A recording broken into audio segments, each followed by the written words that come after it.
Oke. Assalamualaikum warahmatullahi wabarakatuh. Sudah agak lama kita tidak ketemu di podcast Kanal Kong, dan malam hari ini kita bertemu pada hari ketiga, hari tasik. Kali ini kehabisan sate nanti. Hari ini saya menghadirkan Pak Pandu. Pak Pandu adalah dokter hewan, dan nanti kita sedikit ngobrol tentang hal-hal yang berkaitan dengan itu. Pak Pandu, Assalamualaikum warahmatullahi wabarakatuh. Assalamualaikum. Suaranya hilang lagi. Tuh. Ya. Oh, sudah hilang. Dengar, nggih.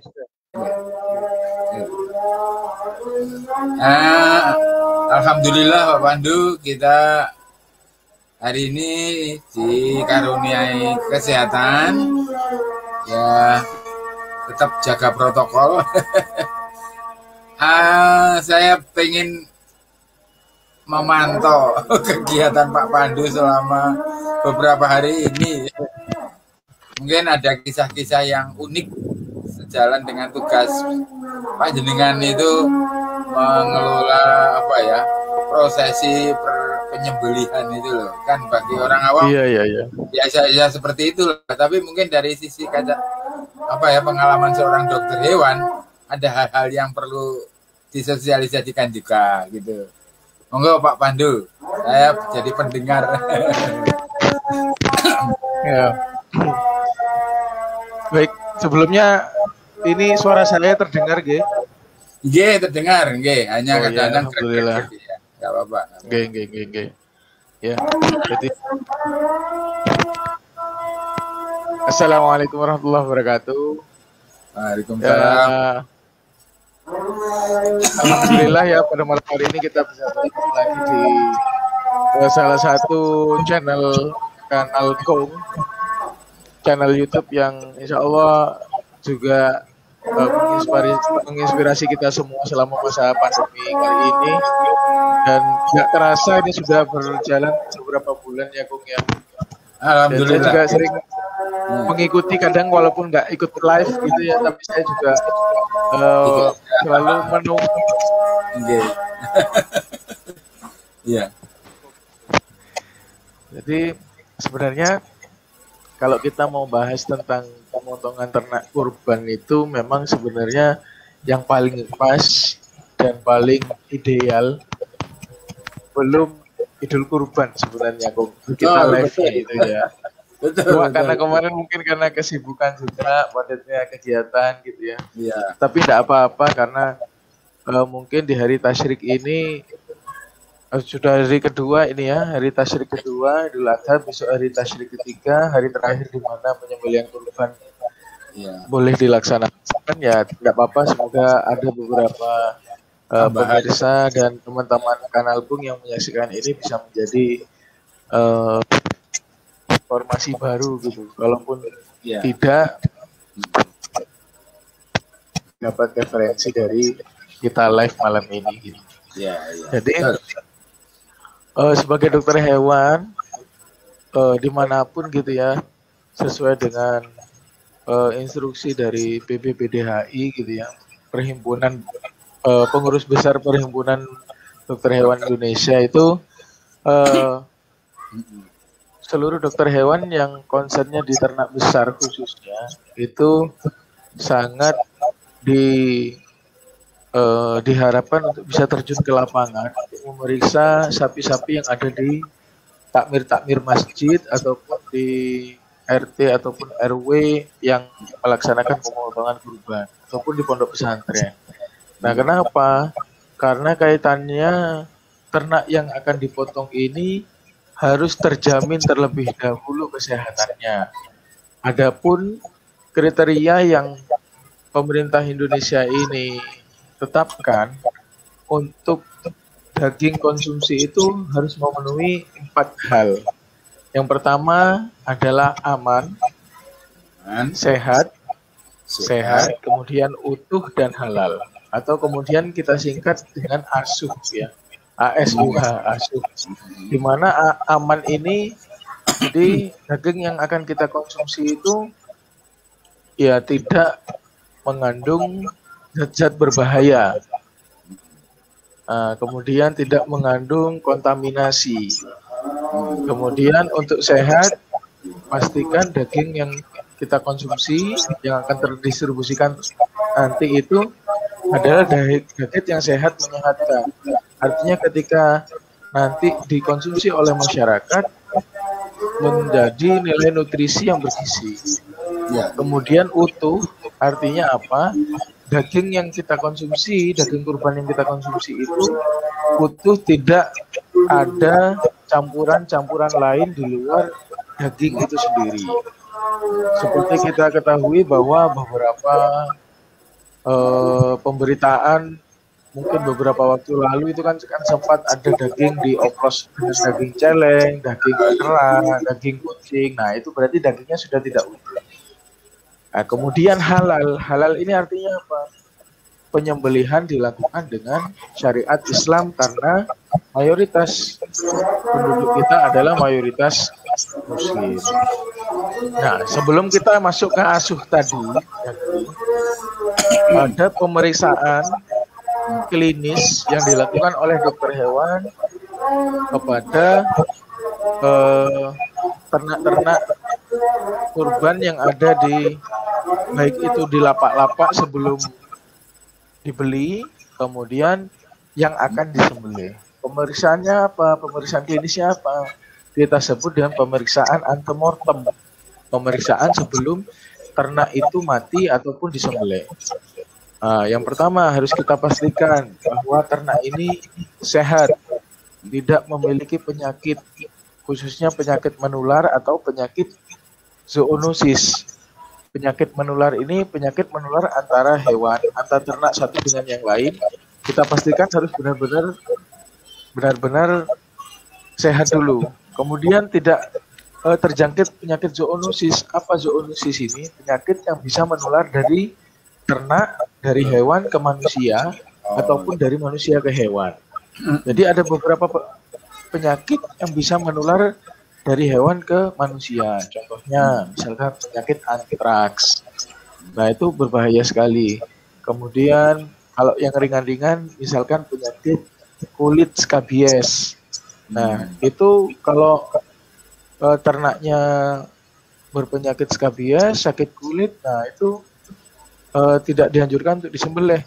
Karena secara rukun syariat Islam juga harus mencari ternak yang sehat. Seperti itu. Jadi kalau dari sisi medis harus pastikan sehat dulu ternaknya. Kemudian tidak mendapatkan terapi kesehatan, misalkan injeksi ataupun obat tertentu dalam waktu tertentu yang masa obatnya belum habis. Contoh misalkan ada seekor sapi A. Dia sakit tanggal 7 misalkan. Kemudian kayak kemarin ini tanggal 17 misalkan. Sakitnya tanggal 17 atau 18. Kemudian tanggal 20 bertepatan dengan Idul Adha mau disembelih. Rupanya tanggal 18-nya diobati dengan obat-obat tertentu yang ternyata ketika tanggal 20 ini belum habis masa obatnya ada di dalam tubuh. Nah, kita hindari seperti itu. Jadi misalkan dokter hewan ini memeriksa ke lapangan, pastikan bahwa tidak ada terapi sebelum penyembelihan. Nah, itu karena residu obatnya nanti akan ada di daging dan itu akan memiliki efek kepada yang mengkonsumsi.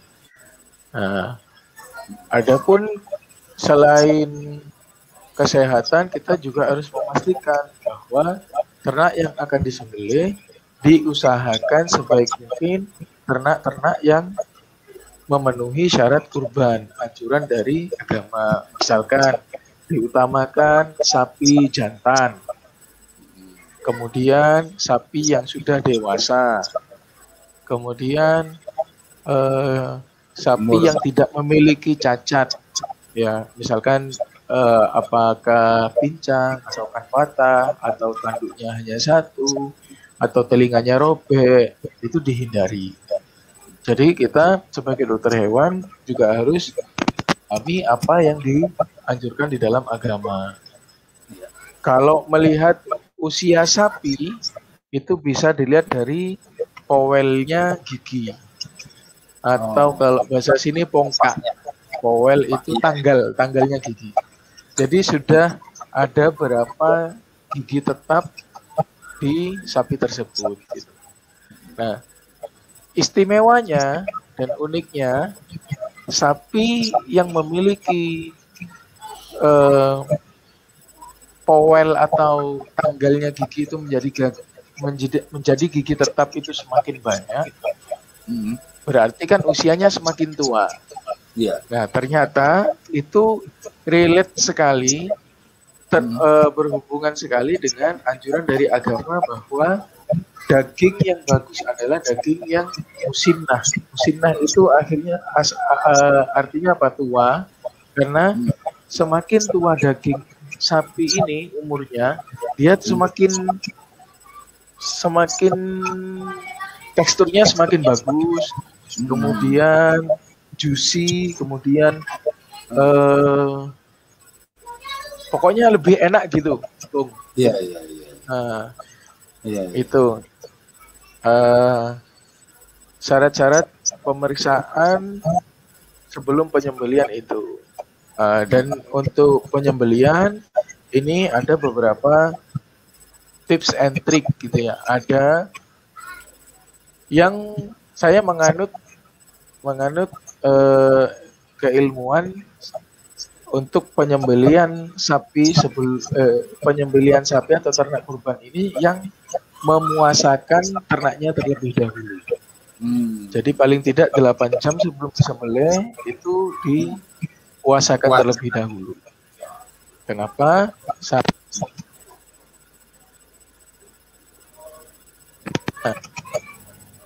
Itu. Nomor 2 berkaitan dengan proses penyembelihan. Nah, ketika dipuasakan, darah yang keluar itu semakin deras, semakin lancar.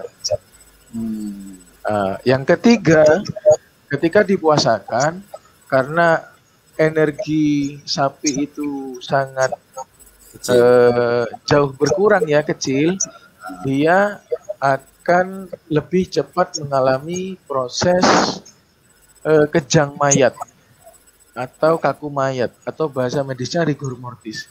Dia semakin lebih cepat. Nah, akhirnya apa? Ketika lebih cepat, daging ini semakin mudah untuk diolah gitu. Jadi semakin mudah untuk teksturnya semakin empuk, semakin nyaman untuk kita masak gitu. Nah, itu bermacam-macam. Kalau sapinya stres gitu ya, proses kaku mayatnya itu, kejang mayatnya juga semakin lama. Jadi setelah disembelih itu ada proses kaku mayat yang dalam fase ini tidak dianjurkan untuk kita olah atau kita masak, karena di sana akan terasa alot, terasa keras. Karena proses kimiawinya belum selesai. Nah, ketika penyembelihan, apalagi ini penyembelihan hewan kurban, yang dipastikan oleh dokter hewan adalah sapi yang disembelih harus benar-benar sesuai syariat Islam, karena sesuai anjuran pemerintah ada 4 poin tadi: aman, sehat, untuk halal. Nah, jadi dokter hewan harus tahu ketika disembelih itu apakah jalur pernafasannya terpotong sempurna, apakah jalur pencernaannya terpotong sempurna, apakah pembuluh darah, 2 pembuluh darahnya terpotong dengan sempurna. Nah, ketika sudah terpotong dengan sempurna, nah di sana ada hal yang harus dicermati, bahwa ketika kepala sudah tersembelih semua, kita harus menerapkan prikehewanan. ilmu pri kehewanan ya. Kalau ada pri kemanusiaan, ini ada pri kehewanan ya. Iya, Artinya betul, apa? Kalau di bahasa internasionalnya pri kehewanan itu animal welfare ya. Animal welfare. Animal welfare itu terdiri salah satunya adalah mencegah hewan dari kesakitan. Nah, animal welfare yang diterapkan ketika proses penyembelihan adalah tidak boleh menguliti kulit ya. Kulit itu tidak boleh dikuliti sebelum sapi benar-benar mati. Nah, sering kita lihat bahwa untuk mengejar waktu pendistribusian dan lain sebagainya, alasan dari panitia kurban, jadi para tukang sembelih ini bersama anak buahnya biasanya ke susu untuk menguliti segera dan mencacah, memisah tulang itu, misalkan pahanya ataupun olornya. Nah, itu untuk segera dikuliti, kemudian dipecah-pecah untuk mengejar waktu. Padahal di sana belum mati secara sempurna. Dan ini konsep pri kehewanan ini juga relate, berhubungan, cocok dengan ilmu syariat Islam juga. Artinya apa? Tidak boleh menyiksa hewan. Nah, di sanalah peran dokter hewan untuk memastikan benar-benar mati baru boleh dikuliti. Nah, karena ketika dikuliti tapi proses kematian itu belum selesai, itu juga akan berpengaruh terhadap kualitas daging. Kenapa? Darah kan harus keluar sempurna terlebih dahulu. Ya. Nah, di proses penyembelian sudah kita pastikan mati, kemudian baru dikuliti, kemudian dipisah-pisah, rusuknya dipisah-pisah. Ada yang harus diperhatikan untuk menjaga kualitas daging dan cita rasanya, yaitu faktor kebersihan atau bisa dikatakan hygiene and sanitation, ya, higienitas dan sanitasinya. Jadi ketika sudah dipisah-pisah, jeroan yang hijau dan jeroan merah itu harus dipisah tempat pembersihannya. Jeroan merah itu seperti apa? Seperti misalkan jantung, kemudian hati, kemudian paru, itu harus terpisah dengan golongan pencernaan. Jadi dari lambung, babat itu yang banyak orang suka itu ya, babat usus sampai ke belakang itu harus dipisah. Karena apa? Karena jangan sampai yang namanya pencernaan itu tempatnya bakteri, kemudian mencemari dagingnya ya. Nah, itu bahaya juga. Nah, kalau sudah mencemari, kemudian pengolahannya tidak benar, pencuciannya tidak benar, 4 unsur sehat nanti tidak terpenuhi, nggak masuk, gitu, tidak terpenuhi gitu. Nah, setelah dipisahkan, dibersihkan semua, kemudian selama perjalanan kita pastikan bahwa proses rigor mortis ini berjalan dengan sempurna. Nah, biasanya kalau disembelih, otot-otot yang setelah dikuliti tadi itu biasanya masih bergerak-gerak. Ya. Nah, ketika bergerak-gerak berarti di sana belum sempurna. Kita tunggu gitu. Jadi kalau misalkan kambing ataupun sapi kan digantung itu, biarkan digantung dulu sampai ototnya terhenti. Baru kemudian dipisahkan, dipotong-potong. Dipotong-potong, kemudian pengemasan juga harus baik. Jadi hindari pembungkusan, pengemasan menggunakan kresek yang berwarna hitam. Karena biasanya kresek yang berwarna hitam ini adalah kresek yang didaur ulang, cuma masih kurang kurang ramah terhadap bahan makanan, begitu. Kalau bisa pakai daun, oke, gitu. Cuma jarang sekali. Kemarin saya hanya menemukan satu itu pakai daun jati. Nah, itu memang itu pakai daun jati. pengempuan daging. Iya itu ada, tapi jarang gitu Mas. Iya. Hanya menemukan satu kemarin itu. Nah, kemudian setelah pengemasan pastikan bahwa antara daging yang dikemas itu tidak tercampur dengan jeroan yang walaupun sudah dicuci gitu. Jadi misalkan satu penerima daging ini mendapatkan jeroan juga, ya harus dibedakan ini ya pengemasannya, kereseknya atau plastiknya. Oh, tidak dicampur gitu ya? Iya, harus dipisah begitu. Nah, itu kalau dari pemeriksaan sampai selesai gitu. Biasanya juga ada pemeriksaan postmortem ya. Postmortem ini pemeriksaan setelah ternak disembelih. Iya. Biasanya kita periksa itu di bagian organ dalam, di bagian liver, hati ya. Itu biasanya ada cacing-cacing hati. Cacing hati itu juga berbahaya, tidak layak untuk dimakan. Kemudian dikhawatirkan misalkan di paru-paru ada tanda-tanda TBC, itu juga berbahaya karena menular juga. Kemudian di otot wajah, otot pipi, kemudian di bagian otak sapi itu ada beberapa penyakit yang bisa menular ke manusia. Dan dokter hewan harus memastikan bahwa sapi tersebut sehat. Karena ada beberapa SOP yang dilakukan oleh dokter hewan, misalkan bagian A yang ada penyakitnya, oke, boleh dibuang, yang sehat dikonsumsi boleh. Yang bagian organ A ini sakit, ternyata seluruhnya tidak boleh dikonsumsi. Ada yang seperti itu. Ada yang organ ini menunjukkan gejala sakit tertentu yang ternyata dagingnya juga itu ada. Nah, di situ karena daging kurban ini kan hari rayanya umat muslim, kemudian biasanya yang mendapatkan daging kan juga kita peruntukkan untuk saudara-saudara yang biasanya tidak pernah makan daging gitu. Jangan sampai sudah nggak pernah makan daging, kemudian dapat daging ternyata justru sakit. Iya. Ya, begitu mungkin Kung.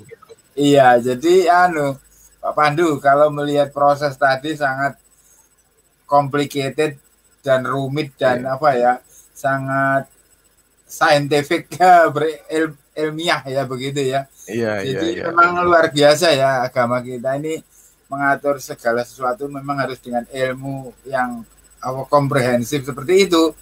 Dan kalau melihat rentang waktu yang dibutuhkan untuk ini tentu tidak bisa mendadak, artinya proses pemeriksaan sampai postmortemnya juga sudah ada waktu tersendiri. Nah, pertanyaan saya ada dua, Pak. Yang pertama, prosedur itu idealnya berapa lama ya dari awal sampai ini ya. Yang kedua, kan ada sapi yang beratnya bertonton itu, Pak. Seperti yang di presiden, lalu itu siapa itu selebritis itu sampai 1 ton lebih itu. Dan saya melihat itu prosesnya sangat emosional gitu ya. Jadi antara hubungan batin dengan sapinya itu begitu rupa gitu ya. Sehingga kita melihat itu ikut sedih gitu ya. Nah, ini Bapak punya catatan apa tentang prosedur dan menangani korban yang ukurannya jumbo seperti itu, Bu? Tentu beda dengan yang kecil-kecil gitu, Pak ya. Iya. Jadi gini, ini prosedur dari pemeriksaan awal gitu. Iya, idealnya yang rata-rata Bapak lakukan itu bagaimana? Artinya kan banyak juga yang berkorban kan harus antri untuk dikunjungi dokter. Oke. Jadi begini, biasanya kalau kami memeriksa itu biasanya hamin seminggu itu kami sudah keliling. Keliling, kita surveillance baik ke lapak-lapak penjualan Hamin seminggu kita ke lapak-lapak penjualan dulu. Masuk, kemudian nanti Hamin 2, Hamin 3 kita cross check ke tempat-tempat yang penyembelian gitu. Jadi misalkan takmir masjid, kemudian musola atau pondok pesantren, kami dan tim itu ngecek ke sana berapa ekor yang disembelih, kemudian jumlahnya, kemudian kapan nyampenya begitu, dan kita memberikan pengarahan gitu. Jadi andai kata mau disembelih ya 8 jam sebelumnya dipuasakan dulu gitu. Biasanya kan nyembelihnya kan setelah turun sholat Id ya. Setelah turun sholat Idul Adha, paling tidak malamnya itu sudah puasa dulu. Jadi kita menyarankan seperti itu. Tapi juga ada juga kolega dokter hewan yang dikenyangkan enggak apa-apa seperti itu, ada gitu. Jadi ada beberapa dasar teori gitu, baik yang memuasakan atau yang tidak. Kalau yang memuasakan tadi sudah saya sampaikan seperti itu alasannya. Kalau yang tidak memuasakan biasanya agar sapi ini kan punya energi untuk penyembelian, darahnya bisa keluarnya lebih deras gitu, ada gitu. Cuma dengan puasa juga deras juga. Jadi tergantung mau ikut madhab yang mana gitu. Ya gitu. Nah, itu biasanya kita Hamin 2, Hamin 3 sudah keliling. Nah, nanti ketika penyembelian biasanya kita sudah kami dan tim membagi beberapa titik. Jadi misalkan di kecamatan kota ada 10 titik. Nah, di sana ada beberapa dokter hewan yang bertugas di sana. Kemudian di kecamatan A berapa titik gitu. Nah, kita periksa ke sana gitu. Nah, biasanya karena pemeriksaan antemortem ini sudah dilakukan H-1 sebelumnya, kita datang biasanya karena bergiliran yang kita kunjungi, itu kita dapatnya hanya pas penyembelian dan postmortem. Nggak apa-apa karena pemeriksaan antemortemnya sudah kita laksanakan 1 hari sebelumnya atau malam sebelum penyembelian. Seperti itu. Yang kedua, sapi yang gede-gede ya. Iya itu. Sapi monster gitu ya. Kalau kemarin itu yang kami tahu sempat viral itu kan sapinya Raffi Ahmad, kemudian Irfan Hakim ya. Irfan Hakim.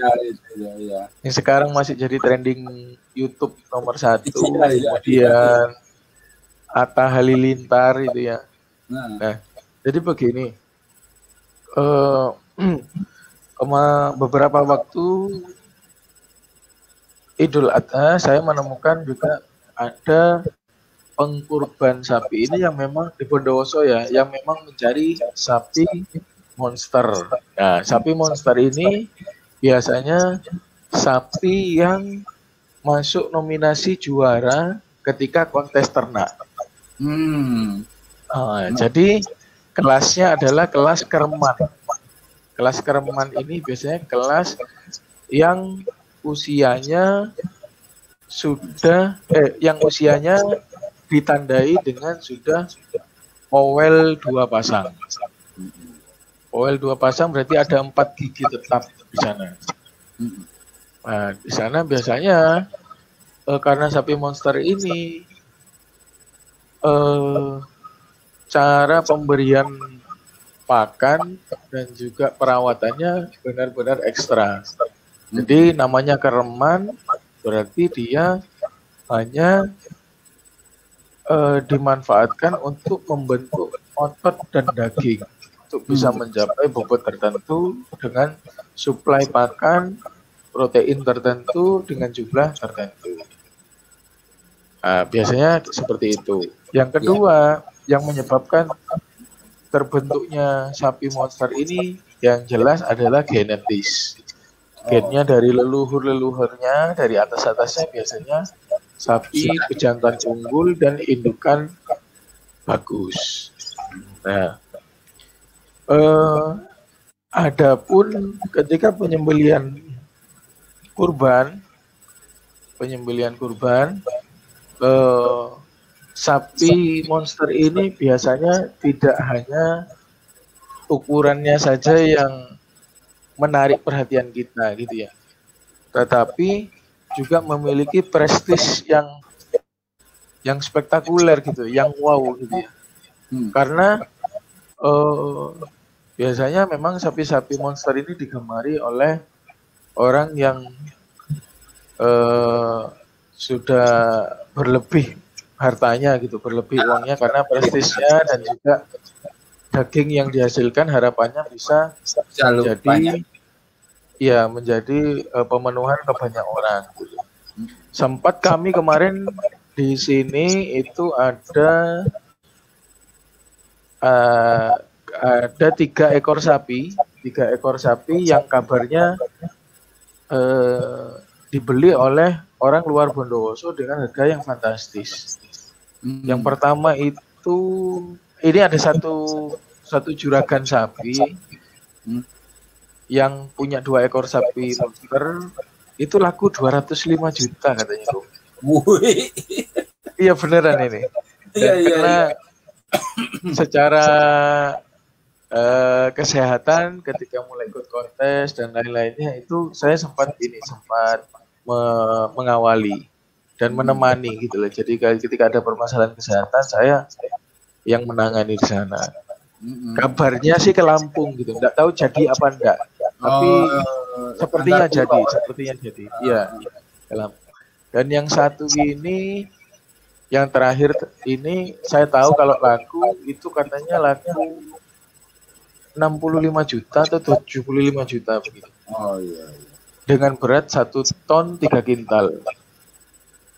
Itu laku ke luar Bondowoso juga. Kabarnya ke Jakarta atau kemana begitu.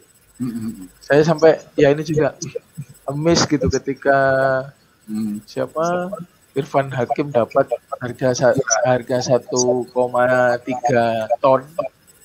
Iya, jadi berapa? 240 juta ya.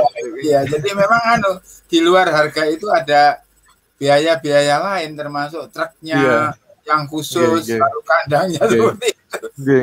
Iya, nggak hanya asal jual, ada mungkin itu service-nya itu. Nah, salah satu lumbung sapi monster itu ada di daerah Tapal Kuda sini sebenarnya. Wah, ya, luar biasa. Dari situ Bondowoso, Jember, Probolinggo itu banyak sapi monster sebenarnya. Cuman mungkin aksesnya belum terjangkau oleh selebritis ya. Kalau pejabat sudah mulai banyak yang ke sini, cari di sini. Ini masalah beberapa. Iya. Beberapa tahun lalu di sini saya sempat ada juragan tebu di Bondowoso itu memang kalau berkurban itu di beberapa titik dan salah satu sapi kurban yang diperuntukkan di Masjid Agung At-Taqwa itu biasanya sapi yang monster gitu. Saya sempat tahun 2018 itu meriksa di sana itu sapinya Poel 1 masih muda sebenarnya tapi sudah memenuhi syarat itu dibeli dengan harga 45 juta waktu itu. Dengan berat 9 kintal sekian. Berat hidup gitu. Iya. Ya memang karena prestisnya juga sapi besar itu. Iya. Terkait dengan emosional antara pemilik dengan sapi memang sering terjadi emosionalnya itu ya. Ini apa ya? Sedikit rodok klenik ya mungkin ya. Ada cerita lucu itu sering terjadi gini. Karena biasanya sapi monster itu perawatannya ekstra dan intensif. Kadang harus dipijat, mandikannya harus air hangat dan lain sebagainya. Iya. Beberapa peternak sapi monster yang saya kenal baik itu biasanya gini, ketika orangnya sakit perut gitu ya, diare gitu, sapinya ikut diare juga gitu. Sampai segitunya ya ikatan emosionalnya gitu ya. Allah mungkin memang bersamaan. Iya. Tapi kadang gitu. Sering nggak jarang saya misalkan Pak sapi saya sakit sudah saya tangani sana ya gimana ini Pak sapinya sakit orangnya ikut sakit juga gitu Nah, ketika mau dilepas dijual sapi kurban, biasanya di sana dramanya, drama tangis-tangisannya itu mau melepas biasanya terjadi gitu. Jadi kadang ada beberapa sapi yang saya temukan itu yang mau untuk kurban. Ya ini nggak selalu sapi monster ya, tapi biasanya sapi yang memang sudah dipelihara lama dan memang sangat disayang sebagai hewan kesayangan kita. Walaupun ini ternak. Mau dinaikkan ke truk atau ke pickup itu nggak mau biasanya. Di situ nggak mau sapinya ini. Ketika orangnya baru naik, yang punya sebelumnya itu naik, baru ikut naik juga, baru ditinggal turun. Betul. Ya nangis macam-macam gitu. Ya Allah alam ya mungkin karena kita nggak tahu bahasanya sapi ya. Iya. Jadi wajar saja lah. Saya pikir hal-hal seperti itu ya. Jangankan sapi, ayam saja kalau kesayangan anak saya misalnya disembelih nangis. Terima kasih Pak Pandu. Ini informasi yang sangat menarik ya karena jarang diekspos dan mungkin ini bisa memberi wawasan juga untuk karena masih ada 1 hari ya untuk penyembelihan. Oke. Matur nuwun Pak Pandu, nanti saya kolek lagi kalau ada hal yang lain misalnya mengenai buaya. Matur nuwun. Assalamualaikum warahmatullahi wabarakatuh. Waalaikumsalam warahmatullahi wabarakatuh.